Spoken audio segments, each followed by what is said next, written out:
impulsan nuestras vidas. Desde coches hasta cortadoras de césped, de barcos a locomotoras. Han transformado nuestro mundo y nos han llevado a la Luna. A continuación, la historia del motor.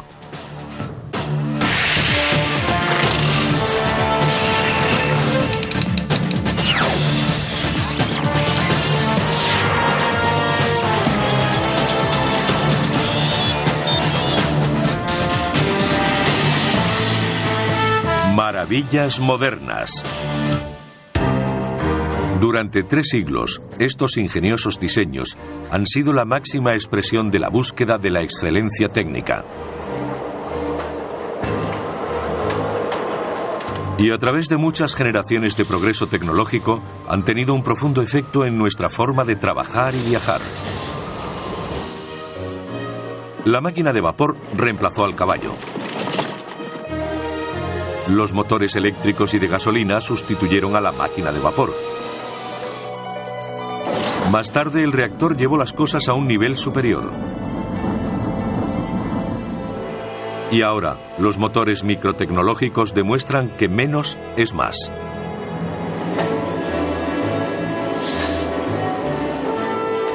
Este proceso de siglos se inició cuando la máquina de vapor marcó el comienzo de la revolución industrial. Liberó a la humanidad de su total dependencia de fuentes primarias de energía, como el viento, el agua y el músculo. Las máquinas de vapor se usarían para impulsar maquinarias de fábricas, trenes, barcos, tractores y automóviles. El primer medio de transporte que utilizamos fueron los animales. Cuando se inventó la máquina de vapor, pudimos mover más volumen, más rápido y de forma más segura que cuando se hacía con animales. Eso fue un cambio enorme. La gente se sentía menos atada a las pequeñas ciudades. Podían vivir en el campo y seguir conectados con la ciudad. En un motor de émbolo, el vapor entra por un extremo en el cilindro y lo empuja hacia atrás. Luego entra por el otro extremo, empujándolo hacia el lado contrario. El vapor se genera en una caldera, un recipiente metálico donde se calienta el agua usando madera, carbón, aceite o gas natural como combustible. Una turbina de vapor es como un molino, con la diferencia de que sus aspas son movidas por vapor a alta presión en lugar de viento. Aún hoy, las turbinas de vapor son muy utilizadas. De hecho, se emplean para generar la mayor parte de la electricidad que consumimos. El científico griego Herón de Alejandría construyó la primera máquina de vapor del mundo hace unos 2000 años. Básicamente se trataba de una esfera metálica con 2 boquillas opuestas. Cuando se introducía vapor en la bola, ésta daba vueltas.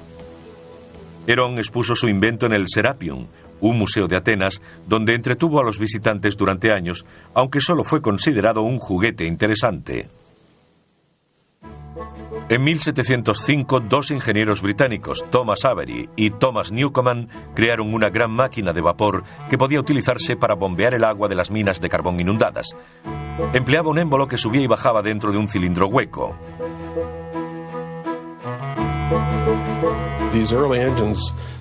Estos primeros motores no tenían el engranaje necesario para convertir el movimiento de vaivén en otro de impulso rotatorio. Eso no sucedió hasta la década de 1770, cuando James Watt desarrolló la máquina de vapor más famosa del siglo XVIII. James Watt, un profesor de la Universidad de Glasgow, inventó varias mejoras, haciéndola mucho más práctica para mover maquinaria. Su regulador centrífugo o de bolas se expandía a medida que el motor iba más rápido. La fuerza centrífuga hacía que las pesadas bolas metálicas se separaran, cerrando una válvula que lo desaceleraba. Y a medida que se expandían, controlaban el movimiento del vapor en el cilindro. Se trataba de un dispositivo muy eficiente para evitar revoluciones excesivas y, aún más importante, para mantener un movimiento uniforme y regular. En 1800, más de 1.500 máquinas de vapor funcionaban en Europa y los Estados Unidos. Además de bombear el agua de las minas, también impulsaban las máquinas de las fábricas. Gran Bretaña fue la primera nación occidental y del mundo realmente en industrializarse. Y mucho de lo que allí se creó se desarrolló a partir de la invención de la máquina de vapor. En 1830 los barcos de vapor atravesaban regularmente el Atlántico. Los primeros no eran muy diferentes de los de vela de ese periodo. Tenían altos mástiles y velas, pero la gran diferencia era la enorme rueda de paletas en medio del barco. Movida por una máquina de vapor, proporcionaba potencia extra al girar en el agua. La mayoría de los barcos de vapor y los posteriores ferrocarriles redujeron radicalmente el tiempo para recorrer largas distancias. El político norteamericano Chancy Calhoun a menudo hablaba de conquistar espacio. Y básicamente eso es lo que hicieron estas máquinas. Ayudaron a conquistar espacio. Acortaron distancias entre dos lugares. Eso fue particularmente cierto en el caso de las máquinas de vapor cabalgando sobre raíles de acero que abrieron la entrada al oeste americano en 1800. En 1860 había casi 50.000 kilómetros de vías en Estados Unidos. Y en 1869 se puso el clavo dorado en Promontory Point, Utah, para unir las vías de la Unión y la Central, procedentes de las costas este y oeste. En Norteamérica, la mayoría de los trenes de la época eran tirados por locomotoras 440 con 4 ruedas conductoras y 4 motrices. Pesaban 50 toneladas. Otra importante aplicación fue en la maquinaria agrícola. En el campo, uno podía quemar paja para su maquinaria agrícola, madera, incluso carbón. La máquina de vapor era muy adaptable y aceptaba cualquier combustible. Eso la hizo ideal para el campo. Enormes tractores de vapor comenzaron a transformar la agricultura a finales del siglo XIX. Fue una época en la que términos como bestia, leviatán y otros parecidos fueron muy utilizados. Algunos de estos motores pesaban de 10 a 20 toneladas. Eran enormes. A mediados de siglo, un norteamericano, George Corliss, desarrolló la más importante máquina de vapor desde James Watt. Su nuevo sistema de regulación le permitía funcionar a un ritmo constante, haciéndolo ideal para la industria textil.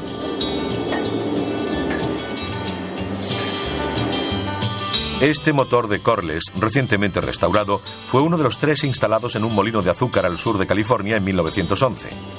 Durante 67 años, impulsó maquinaria para la obtención de azúcar de remolacha. Tenían vapor para cocer y limpiar las remolachas. Movía toda la maquinaria y un generador de la fábrica.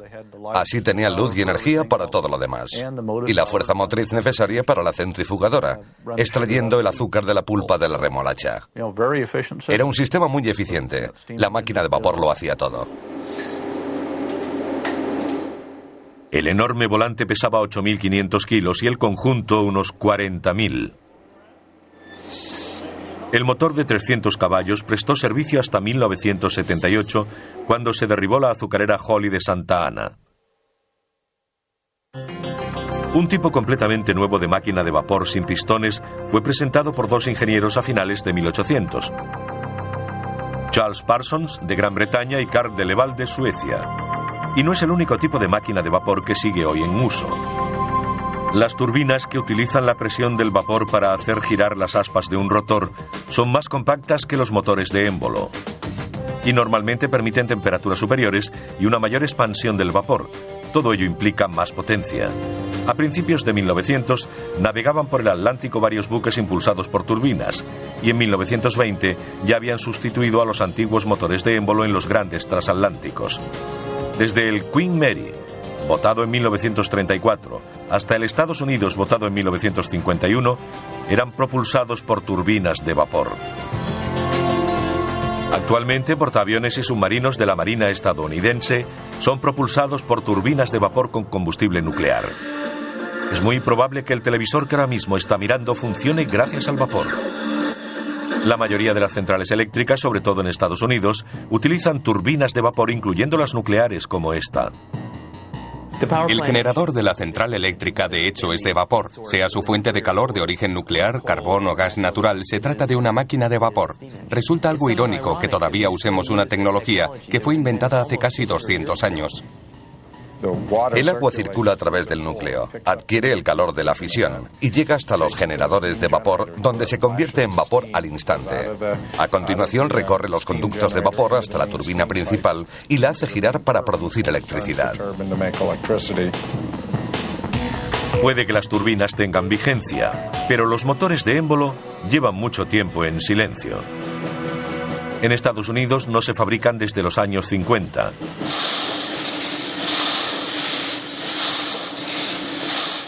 Pero su sonido llena el Museo de Motores Antiguos en Vista, California, cerca de San Diego, donde hay docenas de máquinas funcionando.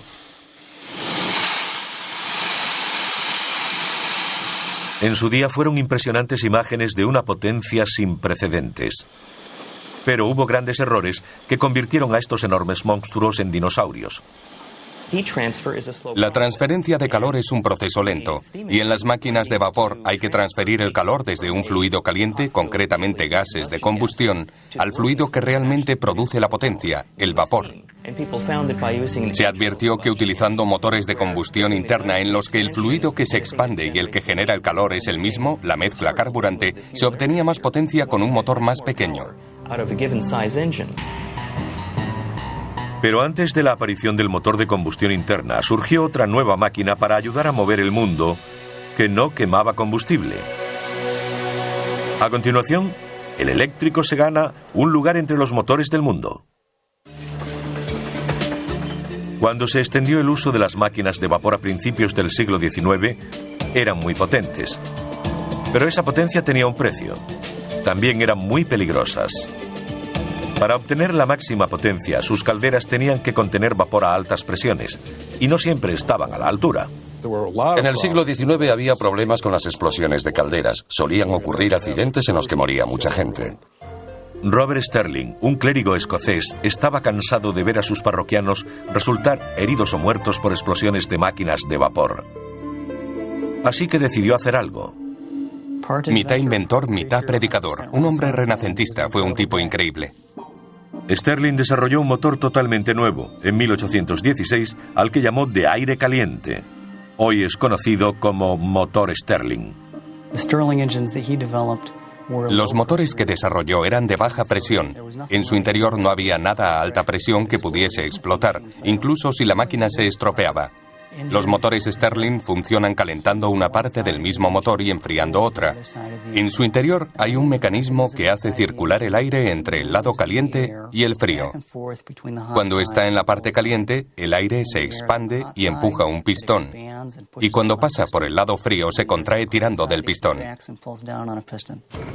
Pero había un problema con el invento del reverendo Sterling. Los metales utilizados en el siglo XIX no aguantaban bien el calor para que fuese tan duradero como la máquina de vapor.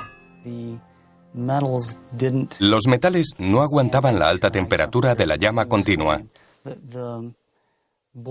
La caldera es la parte de la máquina de vapor que está expuesta a la llama continua, mientras que en el Sterling es el cilindro, una parte diferente. Pero con la metalurgia moderna, algunos creen que el motor Sterling ahora podría ser viable. Brent van Arsdale fabrica pequeños motores de demostración que revelan las capacidades del invento del reverendo Sterling. Uno de ellos funciona con el calor desprendido de una taza de café. Pero lo más sorprendente es que también funciona con el aire frío de un cuenco lleno de hielo. Todo lo que necesita es una diferencia de temperatura.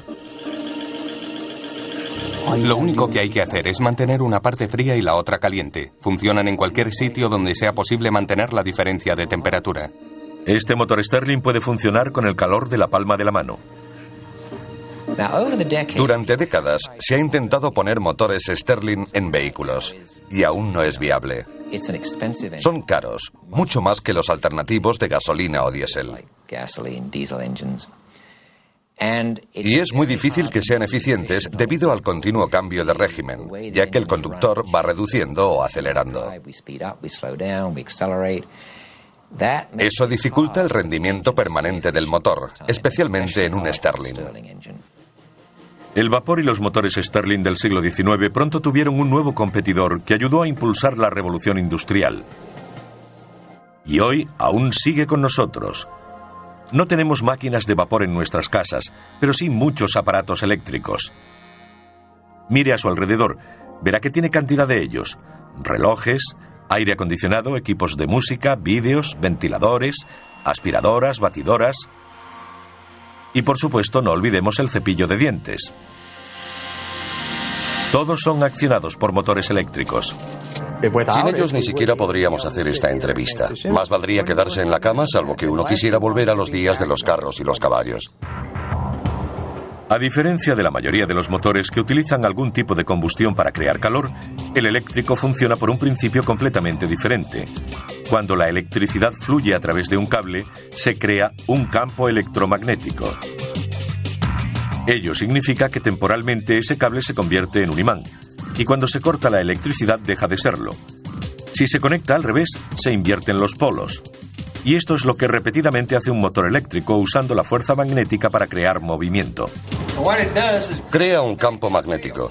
Se mueve como Doug y yo lo estamos haciendo. La corriente pasa por el campo magnético y por la bobina, haciendo que esto gire. Naturalmente, los motores eléctricos necesitan electricidad. Así que su historia comienza con los pioneros de este campo. En 1824, Michael Faraday patentó la corriente continua y su motor.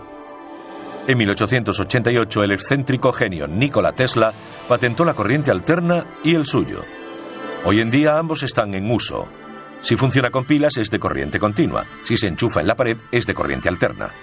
Tesla fue el primero que introdujo el concepto de corriente alterna, que consiste en el cambio de polaridad 50 o 60 veces por segundo.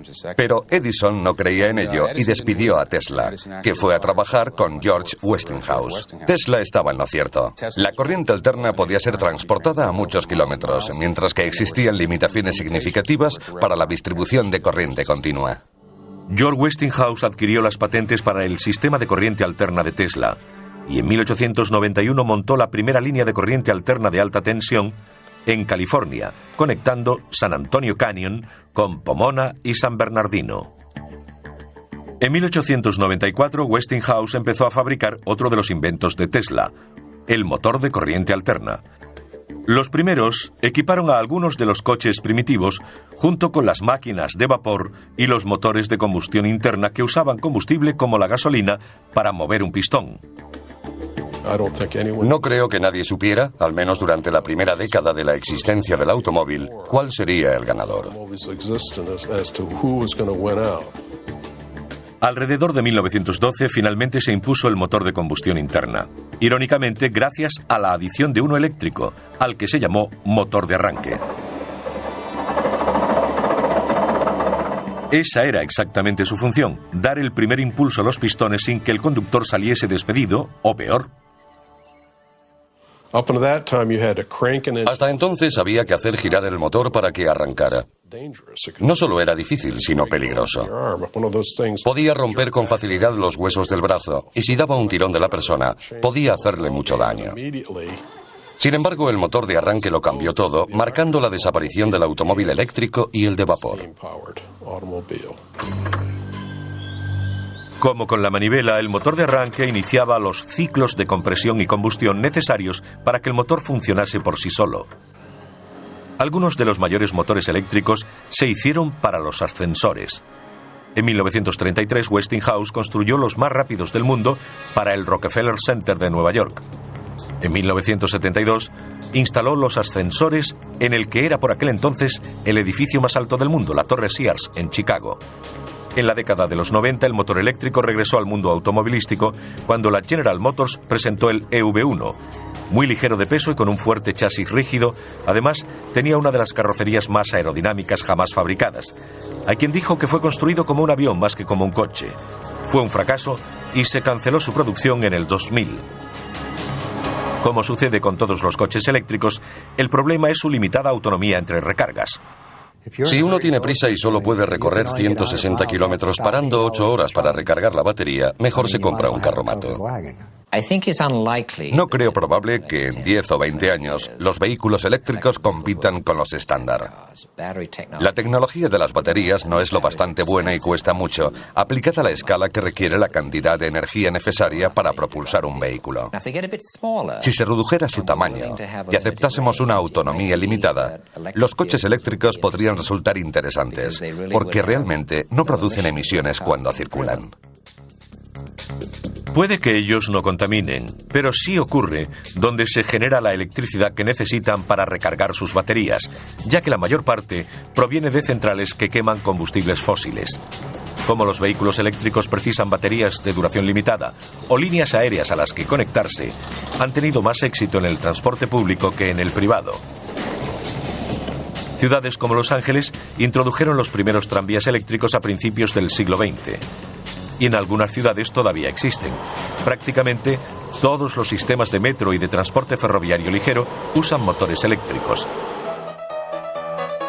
¿Por qué llamamos motores eléctricos al resto de máquinas que impulsan nuestra vida cotidiana? Ese es un tema de debate, una discusión que podría mantener a científicos e ingenieros ocupados durante horas. A veces se refieren a él como el gran debate. No creo que haya una respuesta clara. Técnicamente usamos la palabra motor para designar a un dispositivo que toma energía de alguna fuente, como un combustible, y la convierte en energía que podemos utilizar para accionar algo. Personalmente, cuando pienso en un motor, lo hago en uno térmico. Yo soy termodinamicista y me refiero a motores térmicos. Incluso en la industria hay muchas incongruencias respecto a la nomenclatura. Yo no llamaría motores a los mecanismos básicos como los eléctricos.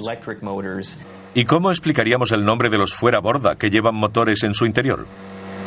Es una buena pregunta. Nunca he dicho que fuésemos coherentes en cuanto al uso de esos términos. En la automoción, un motor puede ser una máquina eléctrica o de combustión interna. Entonces, ¿cómo llegó Detroit a convertirse en la ciudad del motor? Otra buena pregunta. A continuación, el motor de combustión interna crea una industria nueva en Motown, y el mundo se vuelve loco por el automovilismo. En hora punta, en una ciudad como Los Ángeles, resulta terriblemente obvio cómo el motor de combustión interna cambió el mundo. La próxima vez que se encuentre en un atasco como este, piense en Etienne Renoir. Él diseñó el primer motor de combustión interna en 1860. Como las primeras máquinas de vapor, fue desarrollado para bombear el agua de las minas de carbón inundadas. Todo un éxito, se vendieron unos 5.000. En 1876, 16 años más tarde, Nicolaus Otto patentó el primer motor de 4 tiempos de combustión interna. Se utiliza en casi todos los coches actuales, por lo que deberíamos hablar de industria automovilística.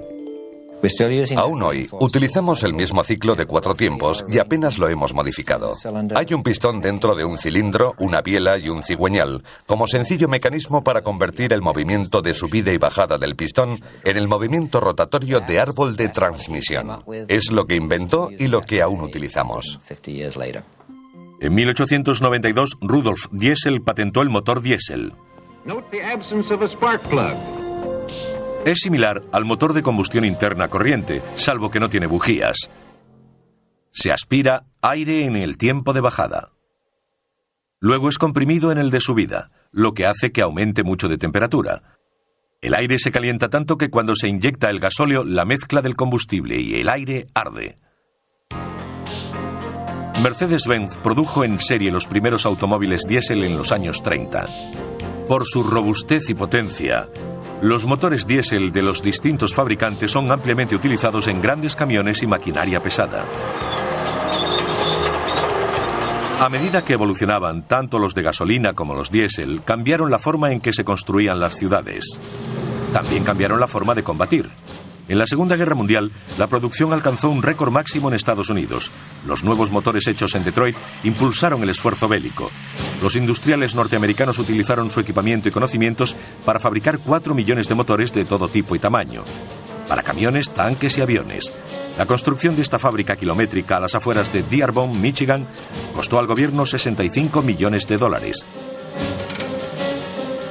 Bajo la dirección de Henry Ford produjo 57.000 motores de avión y 9.000 bombarderos. Otras plantas de Ford produjeron 250.000 de tanques y jeeps. Al confiar en los motores de pistones para nuestros cazas y bombarderos, la industria automovilística adaptó sus instalaciones de fabricación para estas aplicaciones. Y la producción de coches disminuyó mucho. Hasta los años 50, la mayor parte del desarrollo del motor se concentraba en hacerlos más potentes y baratos de fabricar. Más tarde apareció en el horizonte algo llamado humo, y por ello la tecnología tuvo que acelerar en una dirección diferente. Los sistemas de control de contaminación presentados por todos los fabricantes de automóviles en los años 60 y 70 redujeron las emisiones, pero también disminuyeron la potencia, ya que reducían la toma de aire. Un motor que no puede respirar libremente es menos potente. En la vida del motor de combustión interna, la mayoría de los desarrollos han sido evolutivos, pero uno de ellos fue revolucionario. El inventor alemán Felix Wankel ideó un diseño nuevo y sencillo en 1924. Pero hasta 1957 no se construyó el primer motor rotativo Wankel verdaderamente funcional. Era una innovación espectacular. Gracias a su movimiento giratorio, en vez del de subida y bajada como el de pistones, reducía drásticamente la vibración. A lo largo del tiempo, mucha gente ha intentado idear una geometría mejor. Hay algunos aspectos negativos en esta sencilla disposición de cilindro, pistón y biela. La masa se mueve arriba y abajo, y de esa forma es difícil evitar la vibración resultante.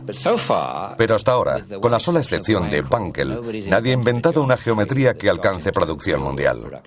Es este rotor de forma más o menos triangular el que se mueve dentro de un contenedor, pero no simétricamente. Está descentrado, y al girar, el rotor triangular comprime o expande, igual que el pistón con su movimiento de subida y bajada en el cilindro. Me siento muy unido al motor rotativo, sin duda alguna. Kobi Kobayakawa, jubilado recientemente, dirigió el proyecto del gran éxito de Mazda, el RX-7 con motor rotativo. Esta es la única parte móvil del motor rotativo. No tiene válvulas de admisión o escape ni árbol de levas. Básicamente solo hay dos partes móviles, los dos rotores. En cambio, en un V6 están los pistones, las bielas, las válvulas y el árbol de levas. Puede haber unas 50 piezas móviles. En 2001, Mazda completó el desarrollo de un nuevo modelo de motor rotativo llamado RX-8. Puede parecer pequeño, pero con sus 255 caballos puede competir con otros mucho mayores de pistones. Es el único coche de serie que carece de pistones. Kobi Kobayakawa habló con Felix Wankel pocos años antes de la muerte del inventor, en 1888. Yo le admiraba desde hacía muchos años. Su forma de ver el motor rotativo de Mazda siempre fue como la de un padre a un hijo.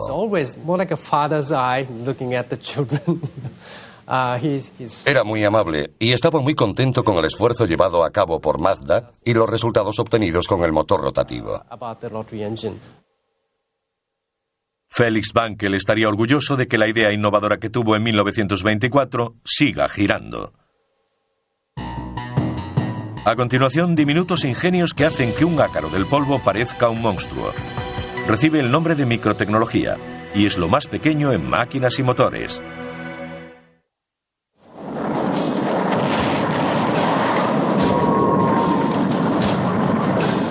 ...1941. El mundo está en guerra. Es el momento de un nuevo avance tecnológico. Aparece el reactor. El motor a reacción es una turbina de gas. La rápida expulsión de los gases de escape por detrás proporciona el impulso. El compresor y la turbina comprimen los gases para suministrar el flujo a alta presión que es necesario expulsar, y la turbina suministra la energía necesaria para accionar el compresor. La restante es para la impulsión. Imaginemos que estamos haciendo galletas de una en una. Ponemos una pequeña cantidad de masa en una bandeja, la metemos en el horno, esperamos a que se haga y la sacamos. Pues eso es lo que hacemos en el motor de combustión interna de pistones alternativos. Entra la mezcla carburante, punto. Se comprime, punto. Arde y se expande, punto. Se expulsa, punto. Es un constante empezar y acabar. Mientras que en el reactor se trata de un solo proceso continuo. Todo comenzó hace unos 60 años, cuando Gran Bretaña y Alemania se afanaban por crear el primer avión a reacción. En 1941, Alemania fue la primera con un caza prototipo, el AG-280. Un año más tarde tenían otro incluso mejor, el ME-262. Fue el primer avión a reacción del mundo fabricado en serie. El primer reactor británico, el caza Gloster Meteor, hizo su primer vuelo de prueba en marzo de 1943. Desde entonces se ha evolucionado hasta llegar a esto. Airbus Industries desarrolla lo que algunos llaman el Super Jumbo. Un avión de 2 plantas, un 50% mayor que el Boeing 747 y capaz de transportar de 600 a 700 pasajeros.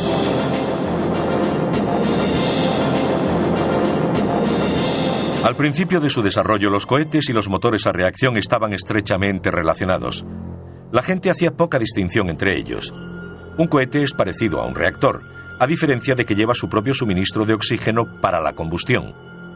Los aviones a reacción toman el oxígeno del aire. Los cohetes lo obtienen del tanque de oxígeno que llevan a bordo, lo que significa que pueden volar por el espacio, donde no hay oxígeno. A los experimentos con cohetes de Robert Goddard en Estados Unidos a principios de los años 30 le siguieron los de Werner von Braun en la Alemania nazi, que le llevó al desarrollo de los cohetes V2 que cayeron sobre Gran Bretaña durante la Segunda Guerra Mundial.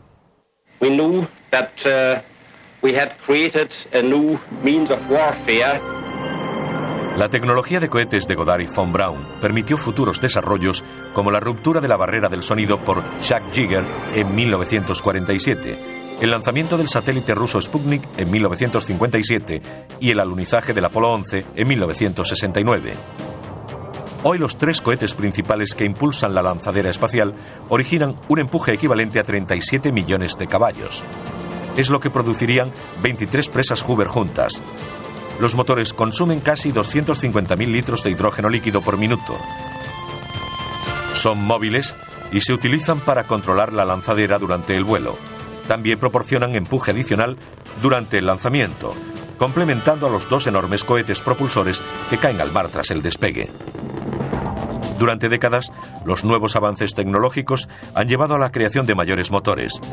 Pero uno de los campos de investigación actuales más excitantes implica la creación de unos diminutos que caben en la punta de un dedo. La microtecnología es un área de investigación en creciente expansión que surge a partir de la miniaturización de los componentes electrónicos. Algunas de estas técnicas se usan para construir motores microtecnológicos. Hay muchas ventajas en reducir el tamaño de las cosas. Al miniaturizar algo, el peso baja, la dimensión elevada al cubo. Pero la fuerza propulsora disminuye a la dimensión al cuadrado. Así que a medida que se reduce de tamaño, aumenta la propulsión respecto al peso. El profesor Martin Schmidt del Instituto de Tecnología de Massachusetts ha desarrollado un motor a reacción del tamaño de un sello de correos. ¿Pero por qué lo hizo? En primer lugar, porque es muy divertido. Y en segundo lugar, porque hay muchas aplicaciones para este tipo de propulsión, como aviones o satélites en miniatura. Los diminutos motores a reacción del profesor Schmidt funcionan exactamente igual que los de un Boeing 747. Este sería un motor de turbina, donde el aire accedería a través del hueco central. Luego se inyectaría el combustible por una serie de puertos que hay aquí. El aire y el combustible se mezclarían a través de un compresor en un volumen de combustión que está alrededor, en esta parte.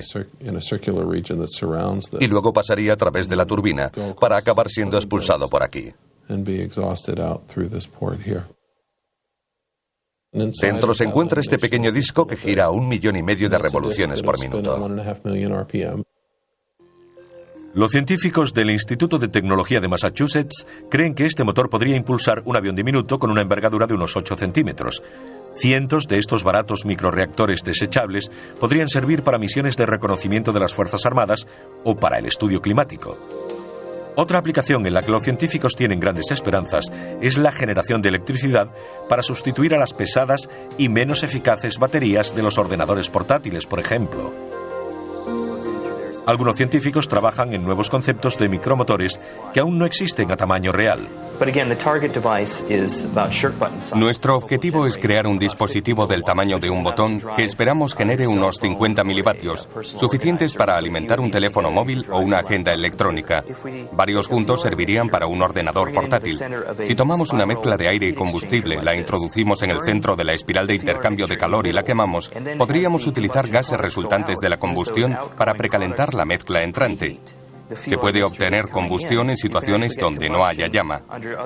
Si ponemos en estas paredes dispositivos llamados materiales termoeléctricos, podríamos utilizarlo para generar energía eléctrica.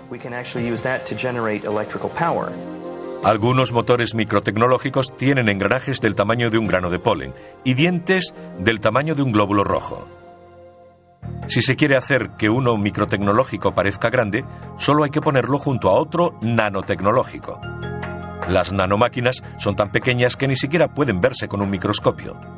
Nano significa una milmillonésima, así que aquello que mida la milmillonésima parte de un metro tendrá un nanómetro, algo a menudo discutido.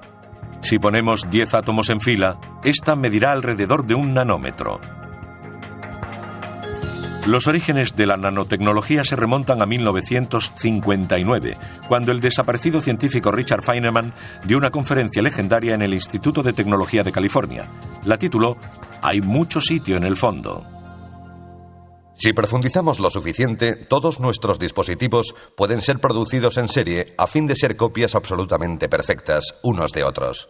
Quiero construir 1.000 millones de fábricas diminutas, exactamente iguales, que trabajen simultáneamente taladrando, estampando. El asunto consistía en hacer las cosas cada vez más pequeñas. Y él no veía ninguna violación de las leyes físicas, por ejemplo, la de la termodinámica, para crear cosas realmente pequeñas. Es mi intención ofrecer un premio de $1.000 a la primera persona que construya un motor eléctrico operativo de 0,2 centímetros cúbicos. El premio fue reclamado hace años, pero el profesor Ross Kelly de la Universidad de Boston quiso superar el desafío de Feynman. Pretendemos crear una especie de molécula que es mucho más pequeña que la medida que él fijó. Así, 40 años después, intentamos dar una respuesta final al desafío, haciéndolo a la menor escala posible. El profesor Kelly tuvo éxito al manipular 78 átomos para crear un motor consistente en una sola molécula personalizada. El diseño original, que por supuesto es mucho más pequeño que esto, consta de 2 partes. Una giratoria que parece un engranaje con 3 aspas y otra que hace las veces de trinquete. Se suponía que debía rotar así. Cada esquina representa un átomo de carbono con uno de hidrógeno, que está conectado a la esquina siguiente por un enlace entre los 2 átomos de carbono. La siguiente esquina también se une al otro mediante un enlace entre los átomos de carbono, y gracias a las leyes de la química se puede predecir la longitud de las distancias y la geometría. En otras palabras, incluso a pesar de ser tan diminuto que es imposible verlo, Kelly sabe que ha creado una molécula cuyos átomos funcionan como un motor. Le llevó 4 años desarrollar su molécula motora, pero ahora puede producirse en grandes cantidades, muy grandes. Sí, teníamos un matraz con unos 1.000 millones de moléculas motoras aproximadamente. Pueden fabricarse tantas como se quiera, trillones y trillones. Creo que la manipulación a nivel micro y nanotecnológico tendrá un gran impacto, permitiéndonos construir un número casi limitado de dispositivos y sistemas. De hecho, estos tendrán tantas aplicaciones como las tuvieron los construidos durante la Revolución Industrial. A continuación, los coches que pueden combinar lo mejor de ambos mundos, híbridos impulsados por un motor de gasolina y otro eléctrico. Híbridos. Hay quienes los ven como el futuro de los automóviles. En los híbridos como el Prius, presentado por Toyota en 1997, los motores pueden propulsar el coche de forma independiente o conjunta. Para reducir las emisiones, El eléctrico se utiliza para impulsar al vehículo hasta los 25 km/h aproximadamente. Luego entra en acción el de gasolina. Los coches eléctricos no contaminan, pero el problema es que tienen que ser recargados constantemente. Los híbridos ofrecen las ventajas de los coches eléctricos y no hay que enchufarlos a los lugares de recarga, porque lo hacen mientras están en movimiento. Es regenerativo. Toma la energía de las ruedas y a través del motor vuelve a la batería. Con el frenado regenerativo, el coche desacelera usando su motor eléctrico como un generador. Esto crea una resistencia en la tracción y carga la batería. En otras palabras, funcionando como un freno, el generador crea energía en lugar de desperdiciarla en forma de calor desprendido, como los frenos normales. A medida que doblamos la esquina, la aceleración inicial es motora. Y a medida que piso el acelerador, comienza a funcionar el motor.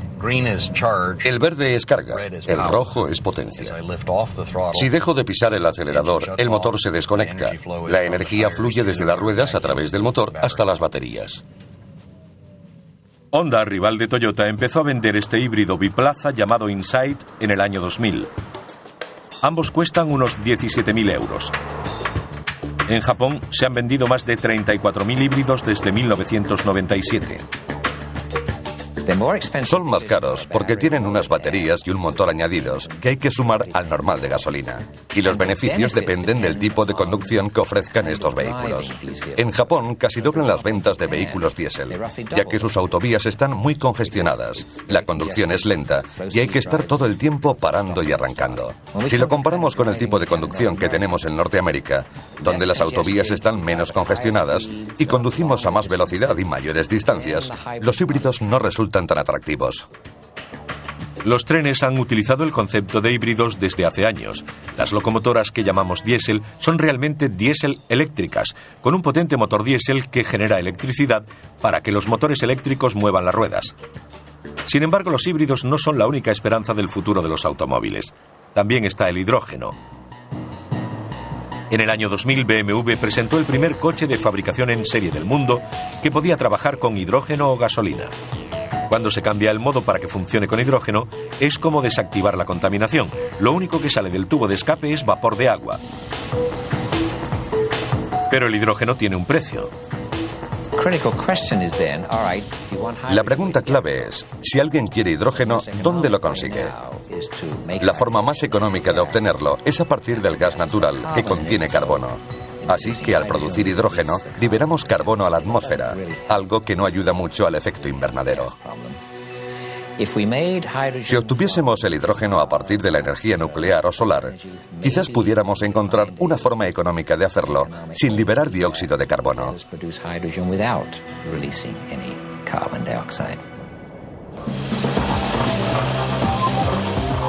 Desde las máquinas de vapor hasta los motores Stirling, de los pistones a las turbinas.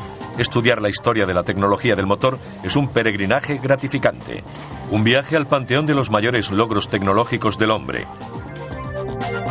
Desde que Herón construyó su primera máquina de vapor en la antigua Grecia, la humanidad ha quedado fascinada con los últimos motores. Lo hice porque pensé que sería ingenioso. No pensé mucho en sus aplicaciones. Sin duda, esa fascinación nos mantendrá conectados al futuro e impulsará nuestra habilidad para seguir cambiando nuestro mundo, inventando nuevas clases de motores, aunque no estemos seguros de para qué servirán.